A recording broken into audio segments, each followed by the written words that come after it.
Very good morning class 5। मैं हूं अभिसार sir और आज आप सबके बीच में लेकर आया हूं आपके क्लास 5 का चैप्टर नंबर 7 का ये सेकेंड वीडियो। इसमें आज हम लोग पढ़ने वाले हैं फ्लो चार्ट के बारे में। फ्लो चार्ट पढ़ने से पहले पिछले क्लास में हम लोग एल्गोरिदम के बारे में पढ़ चुके हैं। ठीक है, एल्गोरिदम क्या होता है, एल्गोरिदम कैसे वर्क करता है, इन सब चीज़ों के बारे में हम लोग पढ़ चुके हैं और आप सभी बच्चे अच्छे तरीके से ये देख भी चुके होंगे। और पिछले क्लास में मैंने 2 क्वेश्चन भी दिया था जो कि आपके क्लास का रिस्पांस बहुत ही ज़्यादा ख़राब रहा। गिने चुने बच्चों 1-2 बच्चे ने इसका आंसर दिया, वो बहुत गलत बात है, फिर पढ़ाना हमारा बेकार है। ठीक है ना, आप लोग पढ़ते ही नहीं हो, मतलब सिर्फ हम बोल रहे हैं बस इतना ही। आप ही की सुविधा के लिए इतना छोटा छोटा हम लोग वीडियो बना के आपको दे रहे हैं कि आप लोग छोटे वीडियो को 2 बार 3 बार देखेंगे, आसानी से समझ पाएंगे। ठीक है, अब प्रोसीजर था, हम लोग एल्गोरिदम के बारे में पढ़ रहे थे। एल्गोरिदम में हम लोग कितने छोटे छोटे पार्ट्स में पढ़े थे।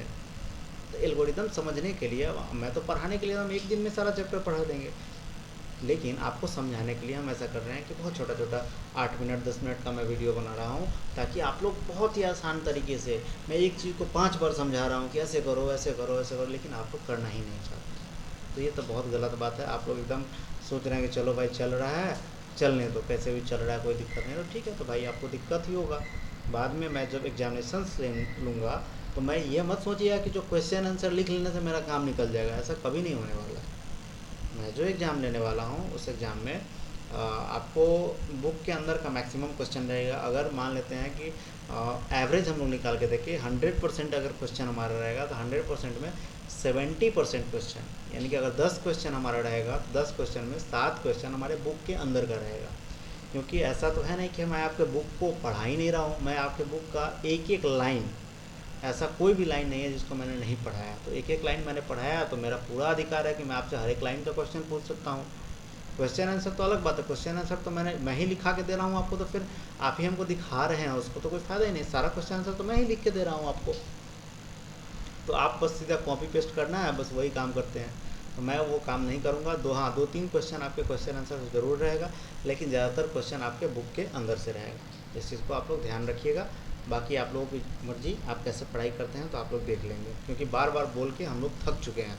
सारे टीचर्स आपके बारे में बार बार बोल रहे हैं कि बाबू पढ़ो पढ़ो पढ़ो, लेकिन आप लोग पढ़ने का नाम ही नहीं लेते हो। तो ये तो चलिए कोई बात नहीं है, आप लोगों की परेशानी है।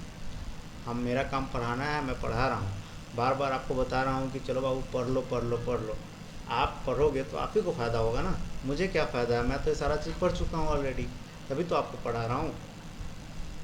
ठीक है, चलिए हम लोग फ्लो चार्ट पढ़ते हैं। फ्लो चार्ट आखिर क्या होता है, एक लाइन फिर हम लोग बुक के अंदर से ही देखते हैं।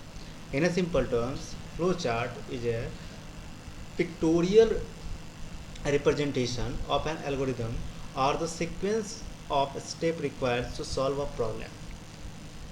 मैं हिंदी में भी समझा देता हूँ। पावर पॉइंट पे, सॉरी, फ्लो चार्ट जो हमारा होता है वो पिक्टोरियल रिप्रेजेंटेशन होता है। ठीक है, पिक्टोरियल किसको हम लोग बोलते हैं, किसी पिक्चर के माध्यम से किसी चीज़ को रिप्रेजेंट करना। ठीक है, आप किसको रिप्रेजेंट करना, जो हमारा एल्गोरिदम था, जो हम लोग पिछले क्लास में एल्गोरिदम पढ़े थे।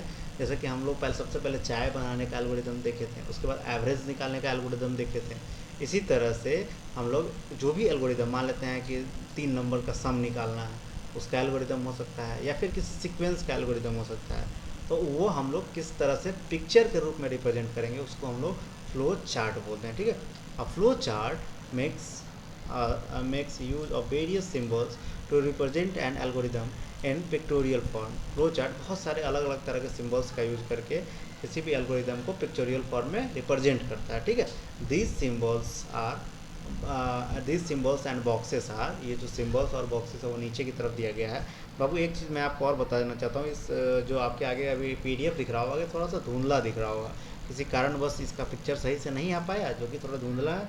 अभी मैं पढ़ाते वक्त इसको चेंज भी नहीं कर पा रहा हूँ, दूसरा करने में थोड़ा सा टाइम भी लग जाएगा, इसलिए आप लोग एक काम करेंगे, अगर कहीं भी नहीं दिख रहा होगा वीडियो में, तो एक बार अपने बुक का पेज नंबर 69, ठीक है, बुक का पेज नंबर 69 निकाल के सेकेंड हाफ में बुक के आधे के नीचे में आप देखेंगे, आपको पता चल जाएगा। 69 पेज नंबर में नीचे की तरफ जाइएगा तो आपको ये चीज़ मिल जाएगा। ठीक है, तो सबसे पहला हमारा स्टार्ट और स्टॉप बॉक्स होता है। अब आप लोग कहेंगे कि स्टार्ट और स्टॉप बॉक्स क्यों यूज़ करते हैं, तो हम लोग एल्गोरिदम में सबसे पहले पढ़े थे किसी चीज़ को स्टार्ट करना हमारे लिए मैंडेटरी रहता है। ठीक है।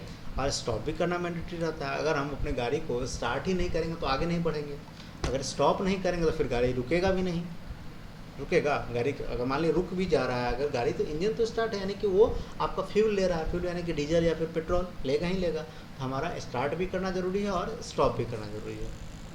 तो स्टार्ट करने के लिए हमारे पास, या स्टॉप करने के लिए हमारे पास सिंबल है जिसको हम लोग बोलते हैं ओवेल। ये सिंबल मैं टिक जो लगा रहा हूँ इसको हम लोग ओवेल बोलते हैं, ठीक है। बताने की ज़रूरत नहीं होनी चाहिए कि आपको लिखना क्या क्या है, ये पूरा लाइन लिख लेना है, ठीक है।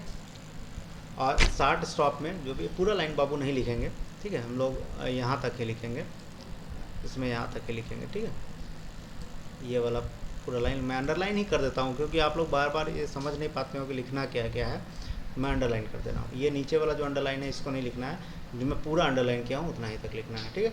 और उसके बाद आगे जो मैं बता रहा हूँ उसके बारे में यहाँ देखेंगे। अब आपको ये लाइन लिख लेना है, बीच वाला एक लाइन छोड़ के ये लाइन लिख लेना है। और अब जो मैं बताते चला जा रहा हूँ, अब इसमें अंडरलाइन नहीं करूँगा क्योंकि ये बहुत छोटा छोटा है और इसको मतलब इसमें से कोई छोड़ा नहीं जा सकता है, कोई ऑप्शन नहीं है इसके लिए, ठीक है। तो the oval shape symbol is use to mark the beginning and the end of the flow chart. Oval जो हमारा सिंबल होगा ये हमारे फ्लो चार्ट में स्टार्ट और एंड या फिर बिगनिंग और एंड स्लो करता है, यानी कि आपको बताता है कि हमारा प्रेजेंटेशन स्टार्ट हो चुका है या फिर एंड हो चुका है, ठीक है। Every flow chart begin with start and end with stop. जितने भी फ्लो चार्ट होते हैं, आपने एल्गोरिदम में भी देखा होगा कि एल्गोरिदम हमारा स्टार्ट से मतलब शुरू होता है और एंड पे जाके ख़त्म हो जाता है, ठीक है। ये आप लोग समझ गए होंगे, इसको लिख लेना है पूरा का पूरा। उसके बाद हमारा आता है input and output box. Input करने का मतलब लेना और आउटपुट करने का मतलब देना, यानी कि अगर हम लोग मैथमेटिकल टर्म के अगर रूप में देखें तो मैथमेटिकल टर्म में क्या हो सकता है, इनपुट यानी कि दो नंबर आपको दिया गया, ठीक है। जोड़ने के हम लोग सेंस में देख रहे हैं, अगर हम किसी दो नंबर को जोड़ना चाहते हैं फिर ऐड करना चाहते हैं, इसलिए क्या करना पड़ेगा, हमें दो नंबर तो पहले चाहिए। तो दो नंबर हम किसी से लेंगे तब ना, या आपको टीचर्स दें या फिर आप अपने बुक से लें, ठीक है। और दूसरा चीज़ कि जब दो नंबर जोड़ेंगे आउटपुट आप किसी न किसी को बताएंगे, तो आप टीचर्स को बताएंगे ना कि हाँ सर इसका आंसर ये आया, तो आउटपुट उसको हम लोग बोल सकते हैं। तो ये लेने और देने के प्रोसेस को हम लोग किस रूप में दिखा सकते हैं, आप बताइए। लेने और देने के लिए हम लोग रेक्टेंगुलर शेप जो हमारा होता है, लेकिन थोड़ा सा इसको हम लोग पैरेललोग्राम भी बोलते हैं, ठीक है। लगभग रेक्टेंगुलर शेप का ही होता है लेकिन ये हल्का तिरछा होता है, इसके कारण इसको हम लोग पैरेललोग्राम बोलते हैं। ये जो हमारा शेप है ये पैरेललोग्राम होता है। आप रेक्टेंगल और पैरेललोग्राम में अंतर देख सकते हैं, नीचे हमारा रेक्टेंगल है, ऊपर पैरेललोग्राम है। आप समझ रहे होंगे कि पैरेललोग्राम किसको बोलते हैं, ठीक है। ये यूज क्या है इसका, इनपुट एंड आउटपुट के लिए। This box is use to indicates the input और द आउटपुट डेटा। ये बॉक्स इनपुट और आउटपुट डेटा को इंडिकेट करने के लिए यूज किया जाता है, ठीक है।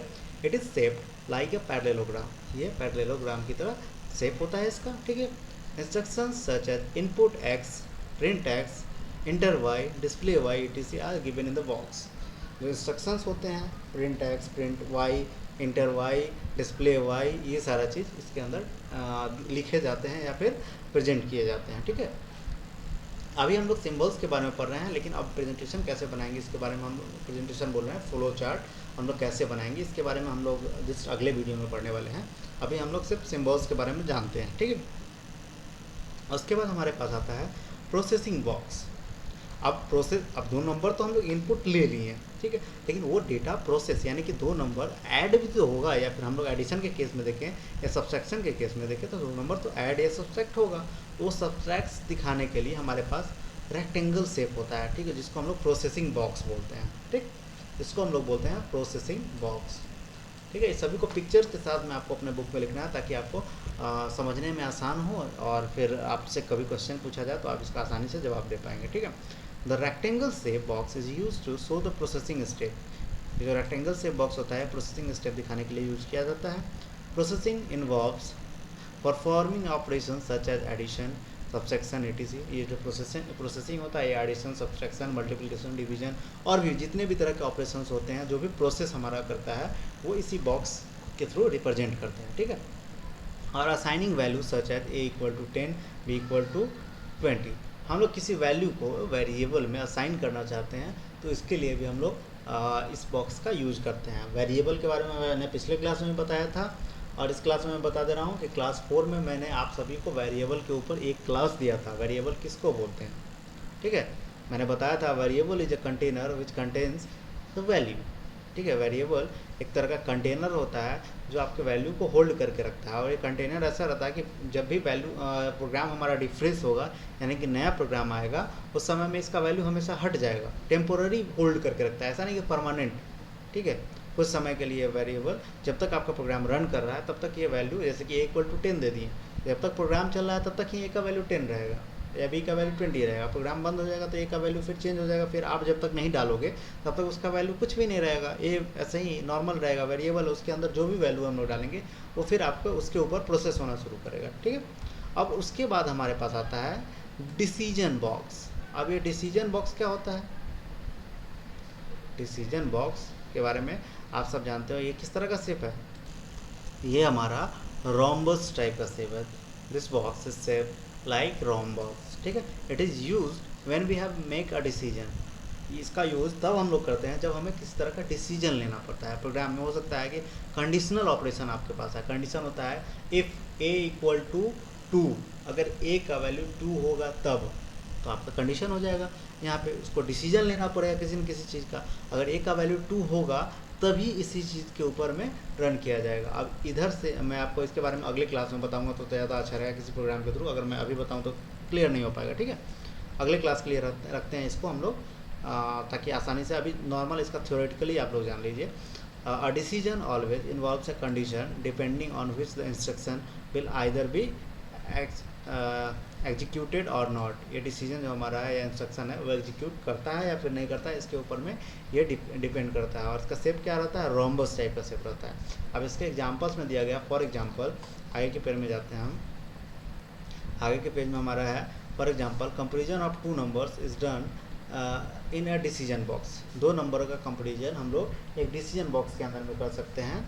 जैसे for example if A greater than B, अगर A का वैल्यू B से बड़ा होगा, देन प्रिंट A।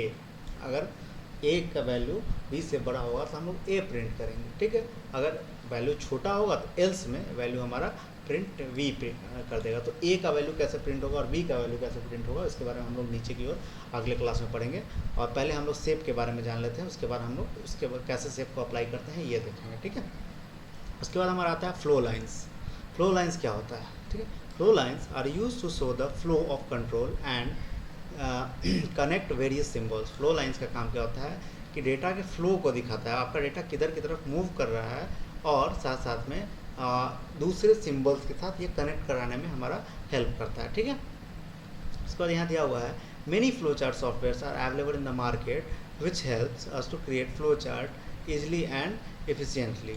आपके पास बहुत सारे फ्लो चार्ट के सॉफ्टवेयर्स हैं जो कि आपको फ्लो चार्ट बनाने में काफ़ी हेल्प करते हैं, ठीक है। और फ्लो चार्ट हम लोग चाहें तो पावर पॉइंट प्रेजेंटेशन के थ्रू भी बना सकते हैं, ठीक। समझ यहाँ पे आपके पास 2 एग्जाम्पल दिया गया है, जिसके बारे में हम लोग आगे क्लास में पढ़ेंगे। इसका एग्जाम्पल क्या क्या हो सकता है फ्लो चार्ट का, और फ्लो चार्ट कैसे बनाया जाता है आप इस पिक्चर में अपने बुक में जाके एक बार चेक कर ले सकते हैं कि फ्लो चार्ट हम लोग कैसे बनाएंगे। और इसके बारे में हम लोग यहाँ पे अभी बुक में अगले क्लास में बताने वाले हैं, तो आप उसको आसानी से समझ पाएंगे कि फ्लो चार्ट हम लोग कैसे बनाते हैं और कैसे हमारा फ्लो चार्ट वर्क करता है, ठीक है। और अगले क्लास में हम लोग 2-3 तरह के एग्जाम्पल्स देखेंगे, और अगले क्लास में आपका ये चैप्टर समाप्त भी हो जाना चाहिए, ठीक है। तो हम लोग मिलते हैं अगले वीडियो में। इस वीडियो को आप लोग अच्छे तरीके से देखिए, कम से कम 2 बार देखिए, और जो भी पॉइंट्स आपको बोले गए हैं लिखने को, वो पॉइंट्स आप लोग ज़रूर लिख लिया करेंगे, ठीक है। पॉइंट्स लिखने से क्या होता है आपका कि सारा चीज़ आपको याद रहेगा। लिखा हुआ चीज़ हमेशा याद रहता है, लेकिन आप लोग ये काम नहीं करते हैं, ये बहुत ही शर्म की बात है। और मुझे ये कहने में बिल्कुल भी हिचक नहीं होता है कि आप लोग पढ़ाई पे बिल्कुल भी ध्यान नहीं देते हो तो बाबू टीचर्स का कोई नुकसान नहीं है, आपका बहुत बड़ा नुकसान है। और आप नहीं पढ़ोगे तो भविष्य आपको बनाना है। हम लोग तो जितना पढ़ना था हम लोग पढ़ चुके हैं, ठीक है ना। अब हम लोग आपको पढ़ा रहे हैं, तो जितना हम लोग मेहनत कर रहे हैं उसका 2 गुना मेहनत आपको करना पड़ेगा। हम लोग को पढ़ाने में कम मेहनत नहीं लगता है, ठीक है ना, उससे कहीं गुना ज़्यादा मेहनत आपको करना पड़ेगा। जब तक आप मेहनत नहीं करेंगे तब तक सीखने को नहीं मिलेगा। जब हम लोग भी पढ़ा करते थे हम लोग को भी मेहनत करना पड़ता था, ठीक है। तो आपको मेहनत ज़रूर करना चाहिए, नहीं करेंगे तो फिर कैसे हो पाएगा, ठीक है। तो मिलते हैं हम लोग अगले वीडियो में। Thank you.